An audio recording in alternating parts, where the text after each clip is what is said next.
What challenges do food manufacturers face in sourcing ingredients? Can we order small pack sizes and quantities? How to be innovative and limit the R&D costs at the same time? Do we have competitive prices for ingredients? Are we covering demand, costs, and resolving supply issues? Listen to our food ingredients experts discuss the biggest questions facing buying food ingredients today. Welcome to One to Taste Talks Food Ingredients. Welcome to the fourth episode of One to Taste Talks Food Ingredients. I am Jasper Schouten, CEO of One to Taste. And today I will talk with my guests about the latest alcoholic beverage industry insights. My guests for today are Lisanne van der Kooi of Food Scientist for Hire, Volker Zurowietz of Sweethouse, Manuel Peña Roig of Delsa, Bas de Kroon of Vanille BV, and Michel Goldbach of Dutch Essentials. Welcome to the One to Taste Talks Food Ingredients podcast, where we delve into the process of introducing an alcoholic beverage to the market. Our episode features 5 food experts who will provide insights on developing a prototype, achieving prototype status, managing procurement, and overseeing the supply chain. Come, join us on this exhilarating journey through the world of alcoholic beverages and gain valuable knowledge about this ever-changing industry. Hi, Lisanne. Great that you are participating in today's podcast, Want to Taste Talks Food Ingredients. I'm sure people would like to get to know you a little bit better, and obviously the company you work for, Food Scientist for Hire. Can you give us a brief introduction? Yeah, of course. Good morning to you too. We are Food Scientists for Hire. My name is Lisanne van der Kooi. We are food product developers, and we focus on creating recipes for companies that don't have their own R&D team, so they like to outsource it. And we also help upscaling from recipe development to factories. All right, that sounds very exciting. And today we're going to talk a little bit more about alcoholic beverages. As you are in the center of the innovation, can you share some of your insights in regarding to what are the trends out there? How do you see the market developing? Yeah, of course. So what we see is we get a lot of requests for RTD drinks. So alcoholic beverages with not too much alcohol, actually. You can see that it's a trend that is quite low alcohol. Sometimes we also get requests about using cocktail flavors for drinks, and then combining it with low alcohol, but also I can see a trend in non-alcoholic, but using the alcoholic flavors, like the mojito flavors, for example, cocktails. We can also see that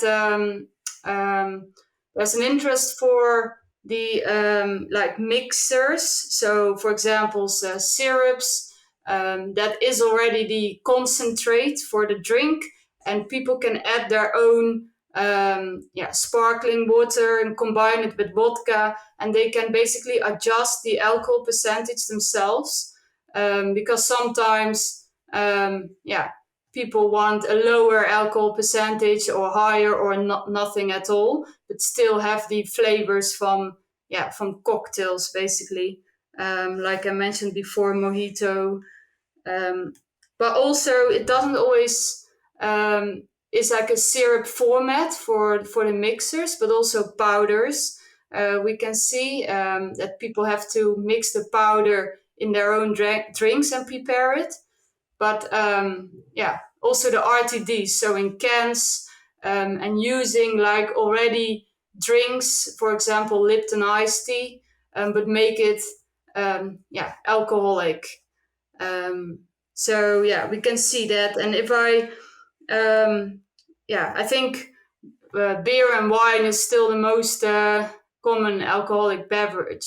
And what we can see, what is a bit of a trend, especially in the US, because we also work with a lot of US customers, is that they use the hops and combine it with tea leaves and create a kind of beer, but don't focus on the beer marketing.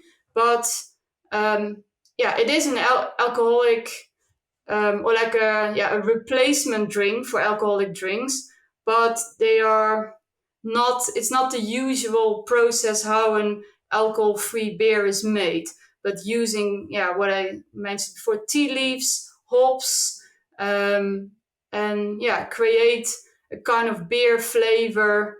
And what kind of tea is that? Is that like specific types of tea, or is it like a black tea?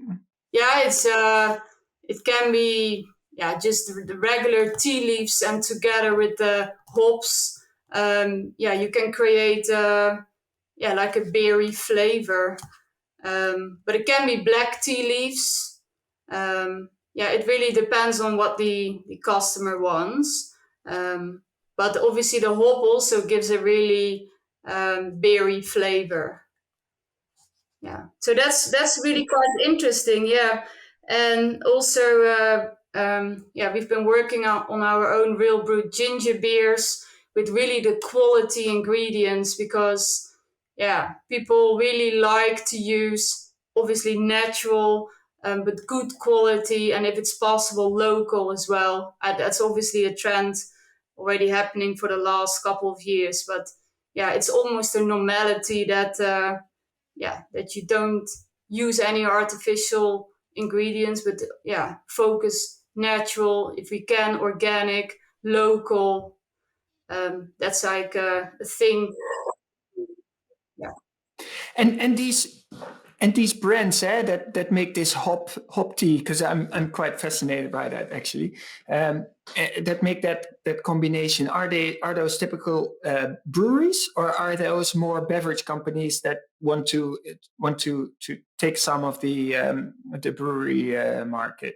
No, so it's not the brewers, but more like the drink companies. So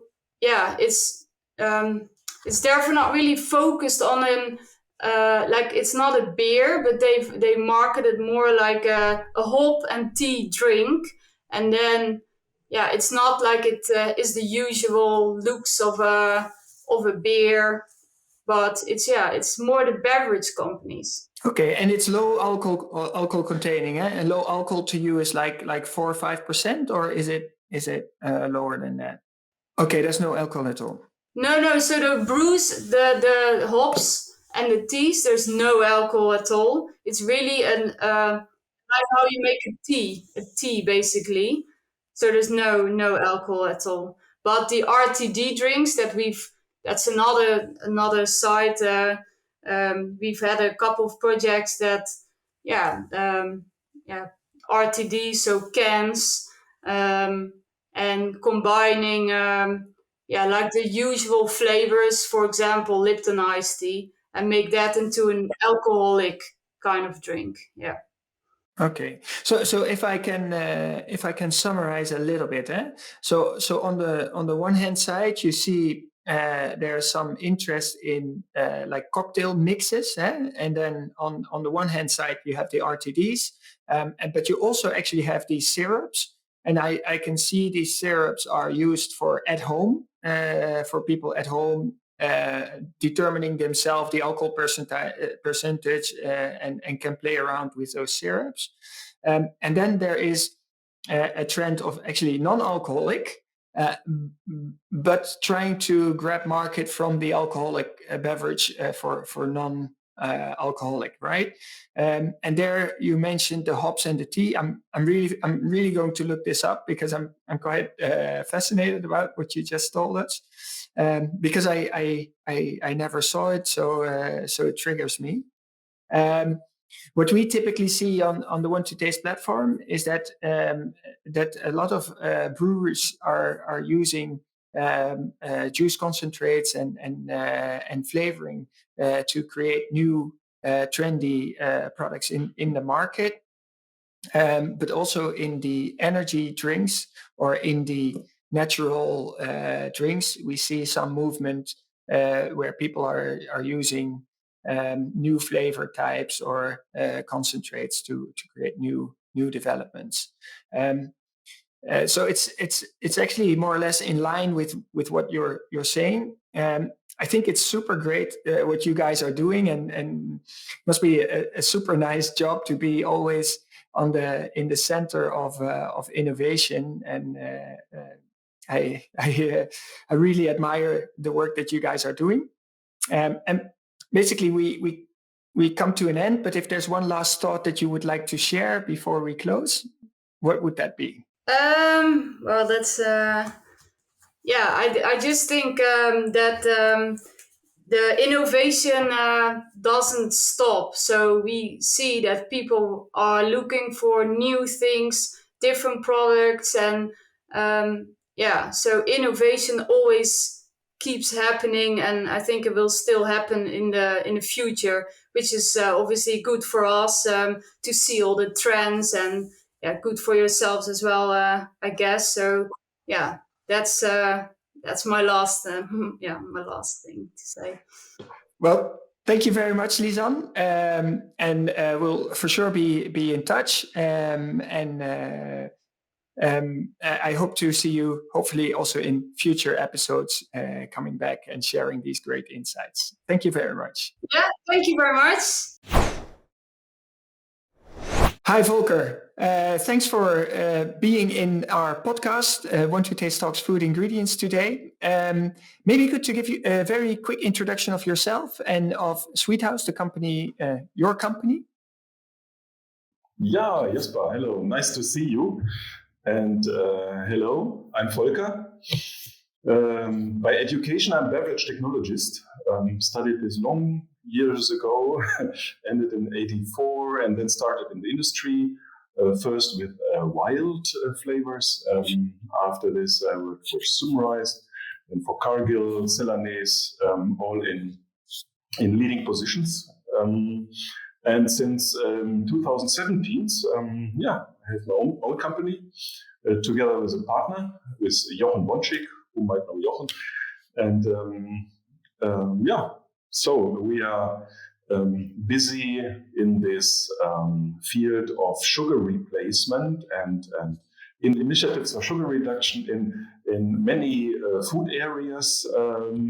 The majority is right now beverages.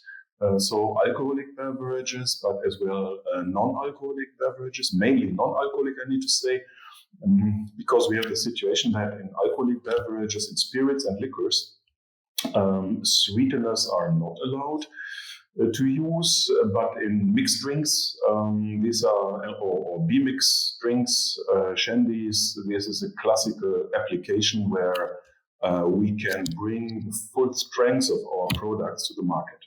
Okay. And Volker, because you already touched a little bit on the alcohol and non-alcohol, so we're going to dive a little bit into what you believe is important in a winning prototype when you bring it to the market. Obviously, there is in this podcast series there's a focus on the alcoholic beverages, but please feel free to also extend that a little bit. What is, in your opinion, leading when you bring products to the market and taking your full 25 years extensive experience with you? Yeah, the key in winning prototypes is the right balance. Just now focusing on beverages, if it's mixed drinks or non-alcoholic, doesn't matter. It's basically the balance between the acidity, between the sweetness and the flavors, and also some side notes which you might need to cover, or to finally have a harmonized recipe, harmonized formulation, which hopefully tackles the taste of all consumers, which is a bit challenge, but also it's important when the brief comes in, when a project starts, that also the target group is well described, that the formulator can already focus on potentially flavors for ladies. There are some differences, and by experience, I can say this is also most important to develop the products targeted to the target group, basically targeted to the target. So you're saying that when you develop it, so it's obviously it's about the acidity, it's about the sweetness, it's about the roundness, but also keep in mind who is your target audience, right? So, for example, if it would be women, middle-aged, or youngsters on secondary school, so that's something that is important. Absolutely. And we are busy in the field of sugar replacement, and the evolution has built our senses to like sugar. Everybody knows this, and therefore this sweetness impact. Talking right now about basically all products, the sweetness is a key element because the sweetness is also influencing a big time the flavor perception. And therefore, it's very important to design a well-balanced sweetness in a product, and then bringing this together with the right acidity level, with the right acids, if it's from fruit juice or added acids, and also some ingredients which can moderate the taste into the direction of sugar sweetness. Yeah. And when you bring a product to the market, and you finish the design of the recipe, what are things that you look at before you say, okay, now we're going to give it to the sensory panels, or we're going to do consumer testing? What is it what you do in the last test before you send it out? What are things that you typically pay attention to? Yeah, of course, when we are developing a product, first of all, we have internal taste panels, which are supporting us here, because as a product developer, you have your own opinion, and it's extremely important to incorporate multiple opinions about taste, about the performance of a product. But we have trained people doing this, and after this, it makes sense to involve also consumers, which doesn't have a technical background, which just are consumers, and they are the most important people we have, because later they should like the product, and this is crucial to screen it. It doesn't need to be a super big consumer amount, but also to involve some people which are independent. It's extremely helpful to design the right recipe. Okay, well, Volker, if I may summarize it, you say, okay, it's about the combination, obviously, of the different ingredients. It's about making your target audience or incorporating the target audience when you make the design of the winning prototype.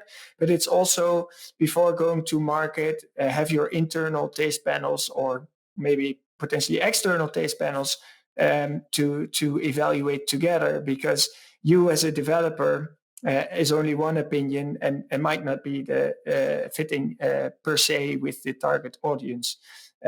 If you could say one last comment, what would that be before we close this conversation? Yeah, so important for me would also be to mention that our products, the sweetness compounds which we are producing, they have basically all tools incorporated in one solution to provide well sugar tasting products, Even in some applications, we did triangle tests where consumers could not differentiate between the full sugar sweetened product and the sugar replacement product. And in specific for alcoholic drinks, our products are working very well in beer mix drinks because there you have also from the malt source, you have some maltose, some sugars. So there is a balance in. And when we are providing our sweetening compounds on top, this is really tasting like sugar. And nice technical advantage is you prevent post-fermentation, because when you are adding in a shandy or in a beer mixed drinks, when you are adding sugar, then there is a risk that the yeasts are getting some food again. They are developing well, and then you might have potential possibility with a post-fermentation. And this can be very difficult and dangerous. And with our products, we are helping that this will not happen. Cool. Sounds like everybody should try it, right? I want. Well, thank you very much, Volker. I really appreciate you sharing your knowledge. We've known each other actually for quite a long time, and I can always get some new insights and some useful information from you. Thank you very much for also sharing that today with us. And obviously, we'll be in touch and look forward to speak with you soon again. Hi, Manuel. Great to have you in the podcast of Want to Taste Talks Food Ingredients. We are talking about the alcohol beverage industry today with you. But before we go into more details about the decision to go to market, I would like to ask you to give me a quick introduction of yourself and of your company, of course. Yes, hello. I'm Manuel. I run a family-owned company with my wife. My company is Delsa, and we develop and manufacture flavors for the food and drink industry. We started making lemon flavors. That is part of our name, but now we are making some more flavors. And well, that is basically what we are at. Development, a lot of development, and then manufacturing of flavors. Wow. And where are you exactly? We are based in Spain, in south of Spain, in Seville. Okay, beautiful Spain. A very nice city. And you have great weather, I heard. So great weather. The oranges are blossoming. Very super. Nice. Well, let's dive into it. So we're going to talk a little bit more about the decision go to market. And what are important things in your perspective when a company, when one of your customers takes a decision to go to market? What are your thoughts around building up stocks, etc.? Can you share your insights? Yeah, well, basically, we try to work hand in hand with. We prefer with the R&D department. And we try to keep in close contacts with their needs. So basically, we present several prototypes, and what we expect is that eventually they will choose one of them. We don't stick to one sample. We try to make their choice a little bit broader so that they can have more choices. So basically, we are committed to serving in 1 week time. So this puts a lot of pressure on stocks. So we are building big stocks, and that is an issue. And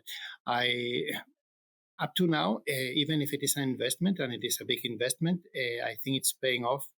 Because lead time, we have discovered that for our client base is important.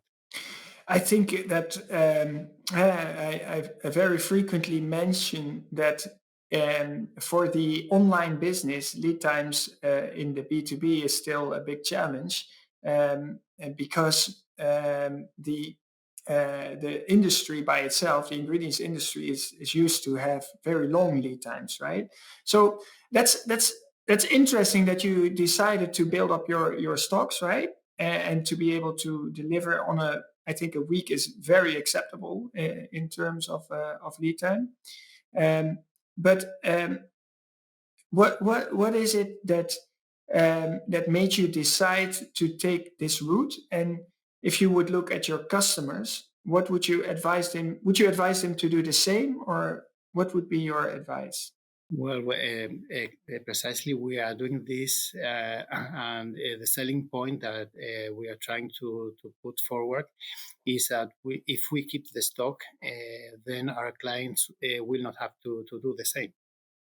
So, on the one hand, it's very rewarding to receive your products very quickly, and that is an issue. And the other issue is that if you look at the needs to stock flavors, they are reduced, and if the lead times are short, they can have a bigger variety of flavors. So we are kind of working in that line. Okay. Okay. And do you see, if you look at the activities inside Delsa, do you see certain peaks in development periods? Yeah, of course there are. There are. If we are talking about the alcohol drinks industries, well, there is a peak of sales at the end of the year, and that pushes back, of course, development, production, preparing the launching. So we find ourselves starting at the beginning of the year with new projects that will start, that will be in the market at the end of the years. So you would say that from start to end, your experience is that it's about 10 to 12 months period? I would say so, and I would say so after we have started to know the client and to build trust, which is an important issue, and after we've tried to work together. Then when we decide to work on a project, I should say that yes, it takes around 1 year. Okay, yeah. And do you also help your customers in deciding which prototype they want to take to market? Is that something that you're involved in? That is a two-way conversation. We get a request, but we try not to answer the exact question that we are being asked.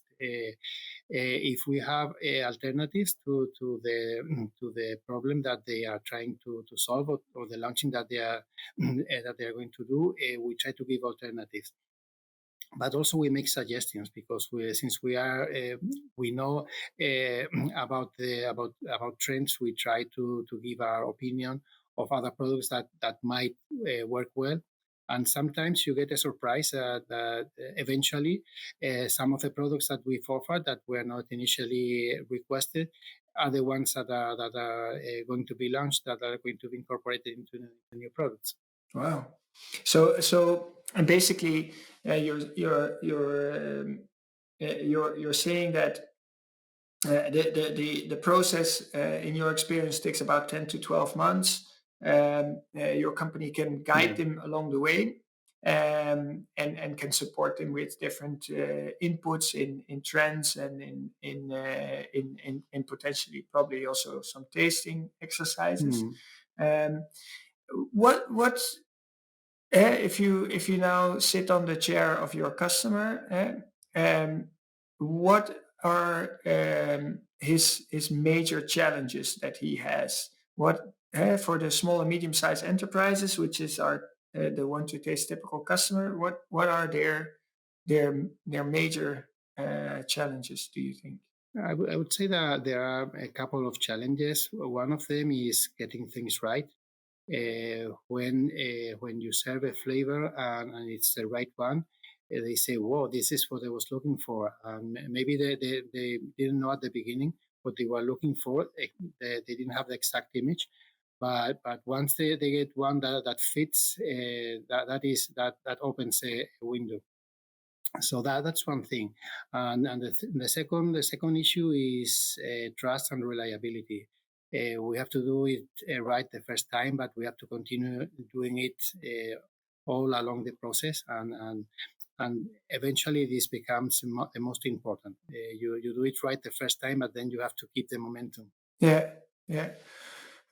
What we want to test, we obviously we track the times between sampling and ordering larger quantities, right? So we typically see that a project takes around 100 120 22 days. That sounds like an accurate number. It's just an average. It's probably a bandwidth, right? But that's for basic ingredients as well as it is for specialty ingredients like flavors. So if you would distinguish between the two, then probably flavors will take a longer period for product innovation and introduction versus the basic ingredients where you can take one out and put one in. But it's interesting to hear that from your end is that important when you take a product to market to do it right the first time.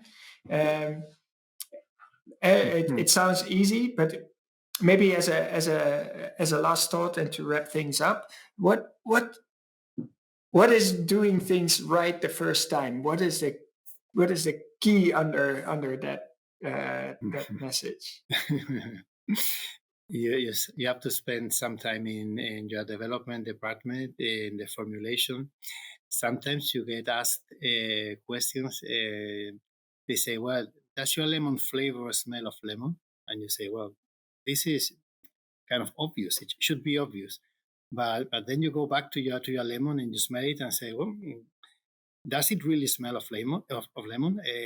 Do we have to make an effort? And it's a simple question, and sometimes the answer is not so easy. But if you get it, if you work at the beginning, then you get the reward. Okay. Well, I think that's very nice as a wrapping up of our conversation. Manuel, thank you very much for taking the time and talk with Want to Taste and with me today. Thank you, Jasper. It's been very nice to talk to you. Hi, boss. Welcome to the Want to Taste Talks Food Ingredients podcast. Thanks for joining us today. Maybe good that you give a brief introduction of yourself to the audience and tell us a little bit about your company. Well, hello, first of all, Jasper. Thanks for having me. So my name is Bas de Kroon. I come from Breda, and the company Vanille Beverages is also located in Breda. I'm one of the two owners, and what we do is we buy vanilla and all sorts of products that come from vanilla, so also powder, extracts, everything that has to do with natural vanilla. We can supply. And Vanille BV, we have pretty direct access to the markets and the farmers in Madagascar, and that is our main strength. But I think we'll come up to that later. Okay. Hey, today the podcast is about alcoholic beverages, but you can take it obviously wider than that. Being an entrepreneur yourself, what do you believe that costs are an important factor when customers bring new products into the market, and how what advice would you give them? Of course, I always believe that costs are a factor. You have multiple things to deal with. First of all, is that the export price in Madagascar is settled. The government has an export price which has to be respected. So is also respected by us. So that's very specific about vanilla. What I think is different in other markets. You don't see that often. that there isn't a market price, but there's a set government price in Madagascar. Of course, in other origins like Uganda and Papua New Guinea, you see the more fairer market price. So there you have more possibility in sourcing on price, but our main market is Madagascar, and there the price is settled by the government. So it's a different situation actually for vanilla. So when people buy the Madagascar vanilla for this, imagine you make a new uh, liquor, right, with vanilla taste in it. Yeah. How important is it for people to, for example, work with a bourbon from Madagascar? What is the edge there that you guys bring, or where the origin plays an important role? Yeah, we can provide every origin, but I think what Madagascar made stand out is that they have the history. You see that in new upcoming countries, that it's very difficult.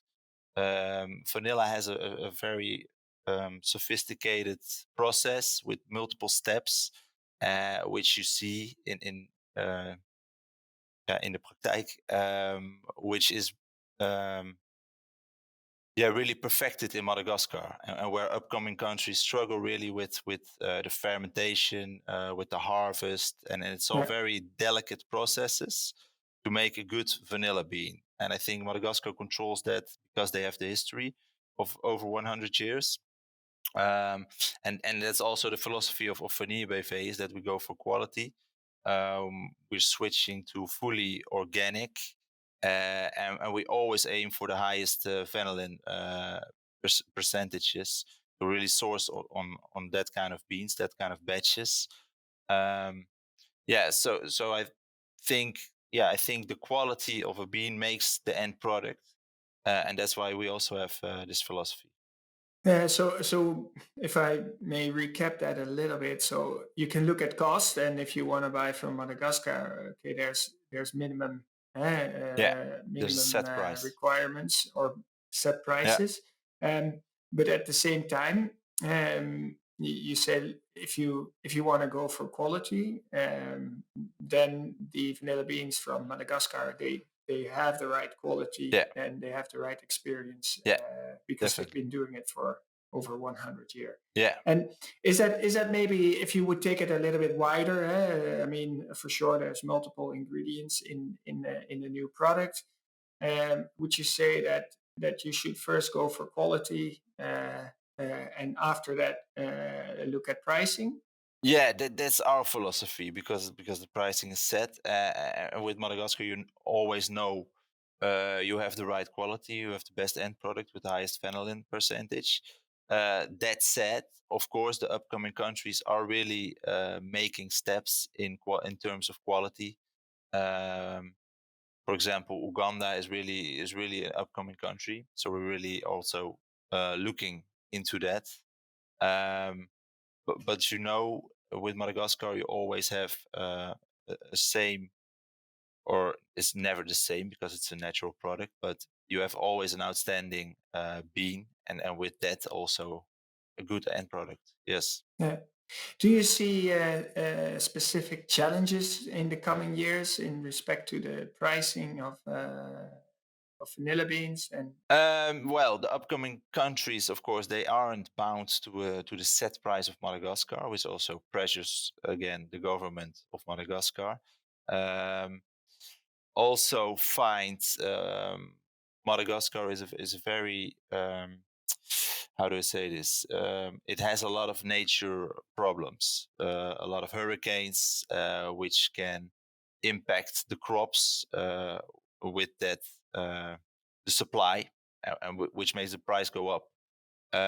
Also, what we saw this year is that the government has some new regulations, which makes it always hard. And the question is how it's gonna impact the market. So that are the main topics, I think. that can make a change or not, but we can't tell yet. And vanilla is always about anticipating, and because you never know what's going to happen. At least that's my experience. So yeah, keeps you sharp. Okay, so you just need to be on top of the ball, Yeah, right? always. So basically, what we see with the Want to Taste platform is when we work with product innovation, is that customers find it very convenient that prices are shown online. So there's transparency around pricing. Also, there's full transparency towards our supply partners like you. You always have full visibility on customers and on pricing. And we believe that this is actually the right way to address it to the market. It's still something that is for some suppliers feels uncomfortable because the traditional way of dealing with pricing is giving individual prices to individual customers and try to play around and maximize your margins. If you look at the platform industry, this actually takes out this part of the equation and tries to open up that transparency. But I believe that overall this is beneficial for both parts, because by creating that transparency, it is possible for you to also supply the small and medium-sized customers, which are our target customers, and you can still focus on the larger ones yourself. Going back to the best contract, I think it's safe to say that you say quality comes before pricing, as a final thought from your end. And I would like to thank you for participating today. I know it's short and we are already over our time, but thank you so much, Bas, for joining in the podcast. Yeah, thanks for having me, and let me know when we can go again. All right, I will definitely keep you posted, and I hope to invite you for a next one. Okay, thanks, Jasper. Hi, Michel. Great to have you in our podcast today. Want to Taste talks food ingredients, and we're focusing in this episode on the alcoholic beverage industry, and the beverage industry maybe also a little bit wider. For the people that do not know you, Michel, maybe you can introduce yourself briefly and your company. Yes, thank you for having me, Jasper, and nice to be here. My name is Michel Goldbach. I'm the operational director of Dutch Essentials. And Dutch Essentials, we are a Dutch-based extraction company who is producing eucalyptus oil for the food and beverage industry, but also other extracts which are used in food and beverages, such as vanilla in different folds, with or without alcohol. We have our laboratory, which is equipped for all sorts of different extracts, which can be requested by the client. So we have very versatile business going on. The eucalyptus, we grow it on our own plantation in Portugal, and basically we are fully European based. So that's Dutch Essentials in a nutshell. Yeah, well, being European-based supply chain, because that's where we're going to zoom in with you today. So can you tell us a little bit about the challenges in supply chain and supply security? Yeah, I think everyone that's been through COVID and was running or owning a business actually saw a lot of supply chain issues in the last 2 years. I think many of them are already resolved, but I think it has been a good wake-up call, especially on our dependence on supply chain. So what we saw personally is that especially the things which you would not consider very important suddenly do become very important once you cannot get hold of them. So as I said in the intro, we have, for instance, a laboratory for doing R&D, quality control, etc. And due to the COVID crisis, for instance, we could not get hold of any laboratory supplies. think about pipette tips, which are being used in any COVID testing lab. So out of the blue, we could not get any pipette tips. So even though we are European based, we still are depending on a Chinese supply chain.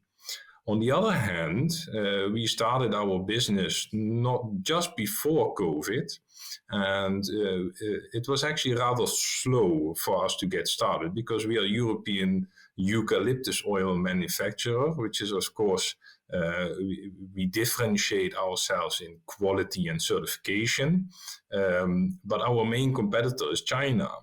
So what we actually saw as a benefit in the supply chain issues some time ago is that people started sourcing from Europe. And this turned out to be a bit of a challenge as well, because most of the manufacturing does not take place in Europe anymore. So we've seen, let's say, two sides of the story.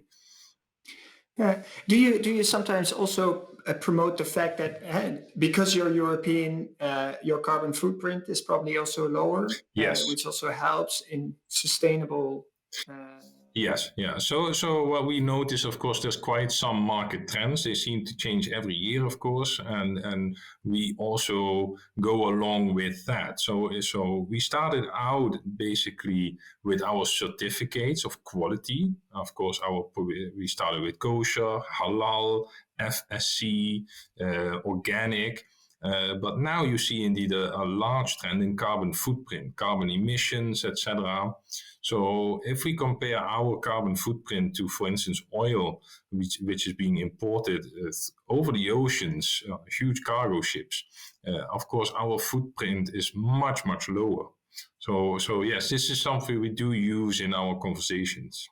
Yeah, I think it's an important aspect to the future as well. I don't think sustainable is a temporary trend. I think it's one that will stick and actually will grow in importance. But that's my opinion. If you look at your customers, we're talking about the small and medium sized enterprises, and do you see that they have challenges in the lead times or for ingredients, and what would be your advice? Yeah, I do see challenges. It tends to differ in different products. So in the laboratory supplies, we've seen that all issues have been resolved, which is good. But now we face other challenges. Of course, we are seeing through a war in Ukraine. We have all of these embargoes which are in place in Russia. So this, for instance, is impacting steel imports. Just one small example. And you would think, what would Dutch Essentials have to do with any Russian steel? Well, we package our products in steel drums. And what we are seeing now, anything which is related to packing material, for instance, it's either really expensive, it has huge lead times, or it's not even possible to get it. Also jerry cans, for instance, it's really under pressure at the moment. So as a tip, I would say make sure your supply chain is really on point, right? You have to plan ahead. Many people, we used to work on a just-in-time principle. We order supplies when we need them because we know the lead times are quite short. I think we have to let go a bit of the just-in-time principle, think ahead.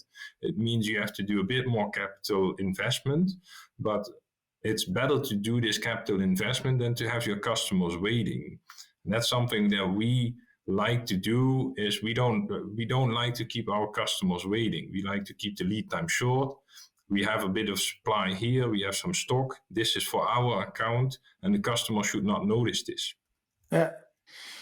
So basically, what you're saying is that your customers should not suffer from the variations in supply in the market, and therefore it is advisable to maybe in some cases put more stocks in than Right. you would in a, well, I wouldn't say normal situation anymore, but how it used to be a couple of years ago, how you would How it used to be. Yeah, I fully agree, and I think you're on point there, Jasper. If you say how it used to be, because it doesn't make sense to think about the past. It's better to think about the future, think about going ahead. And I think it would be quite stubborn of any business person to think that we will go back to how it used to be. We're in a progressive situation and not in a conservative business environment. And I think that's my tip for anyone in business is to think progressively, not conservatively in this respect, because the markets are so volatile at the moment. Yeah, and that's probably not going to change anytime soon. So in terms of complexity, you were mentioning you have building up also a range of ingredients. How do you deal with that complexity? How do we deal with it? I don't know. We just do it, I would say. So I think any company does a good job by diversifying its business. I think so. We started basically only with eucalyptus oil as our core product.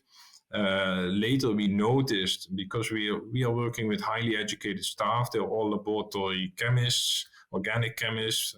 I'm a pharmaceutical chemist. So we have a lot of knowledge. And what we noticed that in the food and beverage industry, a lot of people, they just got a job in the food and beverage industries. They stay there for 30 years. They have a lot of experience, but they are lacking scientific knowledge. And we have this scientific knowledge. So what I noticed in the last 2 years is that a lot of people, they came to me and they asked for, hey, can you also make an extract of this? Or can you purify this or distill this? And in all cases, I said yes. So, and by doing that, we were actually diversifying our business.